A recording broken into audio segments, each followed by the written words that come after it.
ಭದ್ರಾ ಮೇಲ್ದಂಡೆ ಯೋಜನೆ ತ್ವರಿತ ಪೂರ್ಣಗೊಳಿಸಲು ಒತ್ತಾಯ. ಕಾರ್ಮಿಕರ ಬೇಡಿಕೆ ಈಡೇರಿಸಬೇಕೆಂದು ರಸ್ತೆ ತಡೆ ಪ್ರತಿಭಟನೆ. ಭದ್ರಾ ಮೇಲ್ದಂಡೆ ಯೋಜನೆಯ ಕಾಮಗಾರಿಯನ್ನು ತ್ವರಿತವಾಗಿ ಪೂರ್ಣಗೊಳಿಸುವಂತೆ ಹಾಗೂ ಕಾರ್ಮಿಕರ ವಿವಿಧ ಬೇಡಿಕೆಗಳನ್ನು ಈಡೇರಿಸುವಂತೆ ಆಗ್ರಹಿಸಿ ಚಳ್ಳಕೆರೆ ರೈತ ಸಂಘ, ಕೆಆರ್ಎಸ್ ಪಕ್ಷ ಮತ್ತು ಕಾರ್ಮಿಕ ಸಂಘಟನೆಗಳ ಸಂಯುಕ್ತಾಶ್ರಯದಲ್ಲಿ ನೆಹರು ವೃತ್ತದಲ್ಲಿ ರಸ್ತೆ ತಡೆ ಪ್ರತಿಭಟನೆ ನಡೆಸಲಾಯಿತು. ಪ್ರತಿಭಟನೆ ಬಳಿಕ ತಾಲೂಕಿನ ಸಮಸ್ತ ರೈತರ ಪರವಾಗಿ ಮಾನ್ಯ ತಹಶೀಲ್ದಾರರು ಹಾಗೂ ತಾಲೂಕು ದಂಡಾಧಿಕಾರಿಗಳಿಗೆ ಮನವಿ ಸಲ್ಲಿಸಿ ಹಲವು ವರ್ಷಗಳಿಂದ ನಿರೀಕ್ಷೆಯಲ್ಲಿರುವ ಭದ್ರಾ ಮೇಲ್ದಂಡೆ ಯೋಜನೆಯನ್ನು ಶೀಘ್ರ ಜಾರಿಗೆ ತರಬೇಕೆಂದು ಒತ್ತಾಯಿಸಿದರು. ಚಳ್ಳಕೆರೆ ತಾಲೂಕು ಬರಡು ಪ್ರದೇಶವಾಗಿದ್ದು ಕೃಷಿಗೆ ನೀರಿನ ತೀವ್ರ ಕೊರತೆಯಿಂದ ರೈತರು ಸಂಕಷ್ಟದ ಬದುಕು ನಡೆಸುತ್ತಿದ್ದಾರೆ. ಭದ್ರಾ ಮೇಲ್ದಂಡೆ ಯೋಜನೆಯಿಂದ ತಾಲೂಕಿನ ಹಳ್ಳಿಗಳಿಗೆ ಕುಡಿಯುವ ನೀರು ಮತ್ತು ನೀರಾವರಿ ಸೌಲಭ್ಯ ದೊರೆಯಲಿದೆ ಎಂಬ ನಿರೀಕ್ಷೆ ಇದೆ.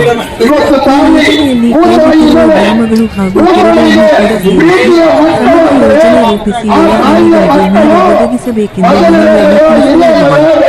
ಇದೇ ವೇಳೆ ಕೂಲಿ ಕಾರ್ಮಿಕರ ಪರಿಸ್ಥಿತಿ ಅತ್ಯಂತ ಶೋಚನೀಯವಾಗಿದ್ದು ಅಂಗನವಾಡಿ ಸೇರಿದಂತೆ ವಿವಿಧ ವಲಯಗಳ ಕಾರ್ಮಿಕರು ಆರ್ಥಿಕ ಸಂಕಷ್ಟ ಎದುರಿಸುತ್ತಿದ್ದಾರೆ.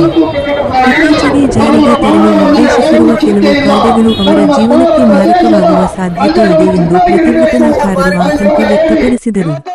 ಆ ಕಾಯ್ದೆಗಳನ್ನು ತಕ್ಷಣವೇ ರದ್ದುಪಡಿಸಿ ಕಾರ್ಮಿಕರ ಜೀವನ ನಿರ್ವಹಣೆ, ಭವಿಷ್ಯ ಭದ್ರತೆ ಹಾಗೂ ಶ್ರೇಯೋಭಿವೃದ್ಧಿಗಾಗಿ ಇರುವ ವಿವಿಧ ಕಲ್ಯಾಣ ಯೋಜನೆಗಳನ್ನು ಶೀಘ್ರ ಜಾರಿಗೆ ತರಬೇಕೆಂದು ಸರ್ಕಾರವನ್ನು ಒತ್ತಾಯಿಸಿದರು. ಪ್ರತಿಭಟನೆಯಲ್ಲಿ ವಿವಿಧ ಸಂಘಟನೆಗಳ ಮುಖಂಡರು ಮಾತನಾಡಿ, ಸರ್ಕಾರ ರೈತರು ಮತ್ತು ಕಾರ್ಮಿಕರ ಸಮಸ್ಯೆಗಳ ಬಗ್ಗೆ ಗಂಭೀರವಾಗಿ ಪರಿಗಣಿಸಬೇಕು ಎಂದು ಆಗ್ರಹಿಸಿದರು.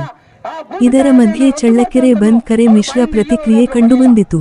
ಕೆಲವು ವ್ಯಾಪಾರಸ್ಥರು ಬೆಂಬಲ ಸೂಚಿಸಿ ಅಂಗಡಿಗಳನ್ನು ಮುಚ್ಚಿದರೆ, ಇನ್ನು ಕೆಲವು ಸ್ಥಳಗಳಲ್ಲಿ ವಹಿವಾಟು ಸಾಮಾನ್ಯವಾಗಿಯೇ ಮುಂದುವರಿಯಿತು. ಎಲ್ಲಾ ರೈತರು 3 ವರ್ಷದಿಂದ ಹೋರಾಟ ಮಾಡಿದರೂ ಸಮೇತ ಇಲ್ಲಿನ ಬಿಜೆಪಿ ಸರ್ಕಾರವನ್ನು ಗಮನ ಕೊಡಲಿಲ್ಲ. ರಾಜ್ಯದ ಇವಾಗ ಕಾಂಗ್ರೆಸ್ ಸರ್ಕಾರವನ್ನು ಗಮನ ಕೊಡಲಿಲ್ಲ.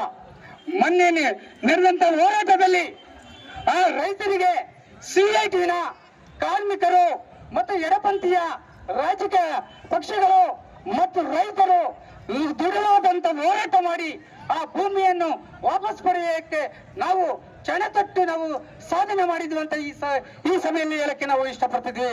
ಕಾರ್ಮಿಕ ಬಂಧುಗಳೇ, ಇವತ್ತು